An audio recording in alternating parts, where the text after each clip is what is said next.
Sahabat, pada suatu sore hari, ketika Abu Nawas pergi ke warung teh, rupanya kawan-kawannya sudah berada di situ.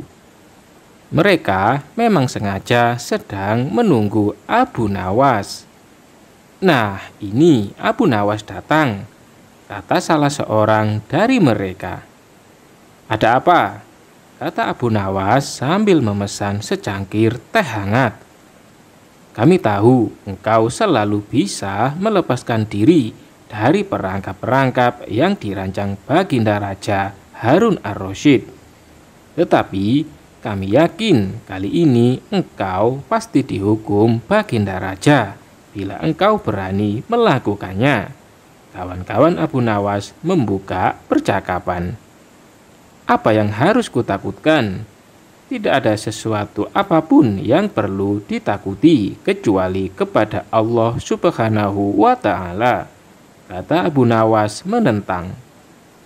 Selama ini belum pernah ada seorang pun di negeri ini yang berani memantati Baginda Raja Harun ar-Rasyid. Bukankah begitu, hai Abu Nawas? Tanya kawan Abu Nawas. Tentu saja, tidak ada yang berani melakukan hal itu, karena itu adalah pelecehan yang amat berat, hukumannya pasti dipanjung, kata Abu Nawas memberitahu. Itulah yang ingin kami ketahui darimu. Beranikah engkau melakukannya?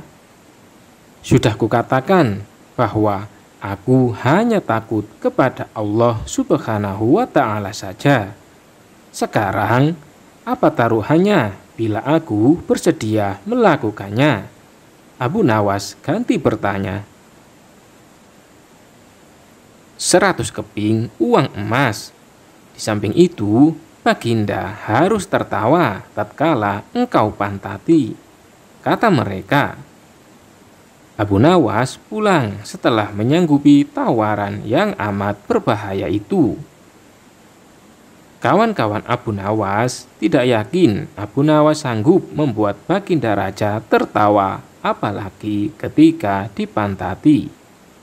Kayaknya kali ini Abu Nawas harus berhadapan dengan Al-Gojo, pemenggal kepala.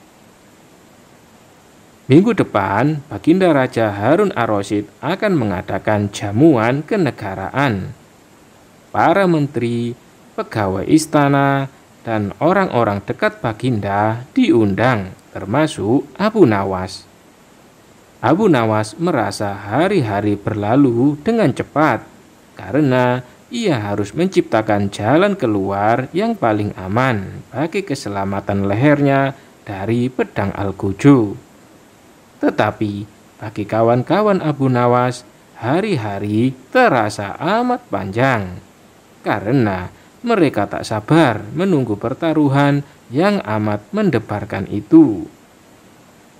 Persiapan-persiapan di halaman istana sudah dimulai.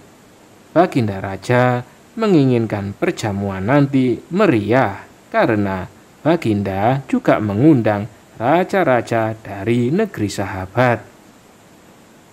Ketika hari yang dijanjikan tiba, semua tamu sudah datang kecuali Abu Nawas. Kawan-kawan Abu Nawas yang menyaksikan dari jauh merasa kecewa karena Abu Nawas tidak hadir. Namun ternyata mereka keliru. Abu Nawas bukannya tidak datang, tetapi terlambat, sehingga Abu Nawas duduk di tempat yang paling belakang. Ceramah-ceramah yang mengesankan mulai disampaikan oleh para ahli pidato. Dan tibalah giliran Baginda Raja Harun ar-Rasyid menyampaikan pidatonya. Seusai menyampaikan pidato, Baginda melihat Abu Nawas duduk sendirian di tempat yang tidak ada karpetnya. Karena merasa heran, Baginda pun bertanya, "Mengapa engkau tidak duduk di atas karpet?" Tanya Baginda. "Paduka yang mulia, hamba haturkan terima kasih atas perhatian Baginda. Hamba sudah merasa cukup bahagia duduk di sini, kata Abu Nawas. Wahai Abu Nawas, majulah dan duduklah di atas karpet. Nanti pakaianmu kotor karena duduk di atas tanah. Baginda Raja menyarankan. Ampun tuanku yang mulia, sebenarnya hamba ini sudah duduk di atas karpet. Baginda bingung mendengar pengakuan Abu Nawas. Karena Baginda melihat sendiri Abu Nawas duduk di atas tanah. Karpet yang mana yang engkau maksudkan, wahai Abu Nawas? Tanya Baginda masih bingung. Karpet hamba sendiri, tuanku yang mulia. Sekarang hamba selalu membawa karpet kemanapun hamba pergi, kata Abu Nawas seolah-olah menyimpan misteri. Tetapi sejak tadi aku belum melihat karpet yang engkau bawa, kata Baginda Raja bertambah bingung. Baiklah Baginda yang mulia, kalau memang ingin tahu, maka dengan senang hati hamba akan menunjukkan kepada Paduka yang mulia, kata Abu Nawas sambil beringsut-ringsut ke depan. Setelah cukup dekat dengan Baginda, Abu Nawas berdiri, kemudian menungging menunjukkan potongan karpet yang ditempelkan di bagian pantatnya. Abu Nawas kini seolah-olah memantati Baginda Raja Harun ar-Rasyid. Melihat ada sepotong karpet menempel di pantat Abu Nawas, Baginda Raja tak bisa membendung tawa sehingga beliau terpingkal-pingkal diikuti oleh para undangan. Menyaksikan kejadian yang menggelikan itu, kawan-kawan Abu Nawas merasa kagum.